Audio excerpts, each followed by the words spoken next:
Assalamu alaikum wa rahmatullahi wa barakatuh. Bismillah walhamdulillah wa salatu wa salam ala rasulillah sallallahu alayhi wa sallam. Another day while we are giving away some of the meals for iftar. May Allah subhanahu wa ta'ala bless you all. And just I wanted to share with you something about Siyam and about Ramadan while we almost came close to the middle of Ramadan. Ramadan is something, is not only just to be abstained from food and drink and the intimate relationship. Ramadan is also one of the wisdoms for Ramadan, or the main reasons to have Ramadan, that Allah subhanahu wa ta'ala wanted us to feel how the poor and needy are struggling like this. So subhanallah, now you have money in your pocket and you have lots of food in your fridge, but the problem is that you don't have the suitable time according to the Sharia to eat or drink.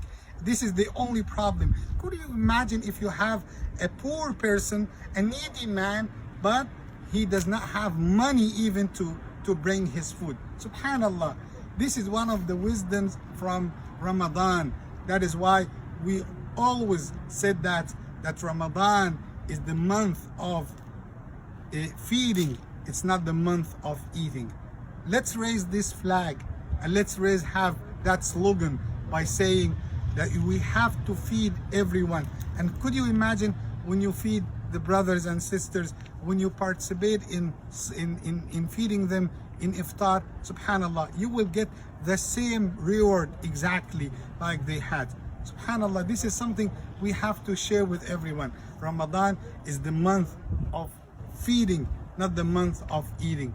Share it with everyone and be close to Allah subhanahu wa ta'ala in Ramadan. Try to be more generous. Rasulullah sallallahu alayhi wa sallam was generous all his lifetime, but he was more generous sallallahu alayhi wa sallam when it comes to the giving in Ramadan. This is Rasulullah and this is his way.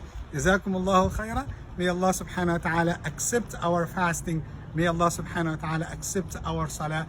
Allahumma ameen. Imam Ahmed Aly from the Islamic Center of Richey. Jazakumullahu khaira. Assalamu alaikum wa rahmatullahi wa barakatuh.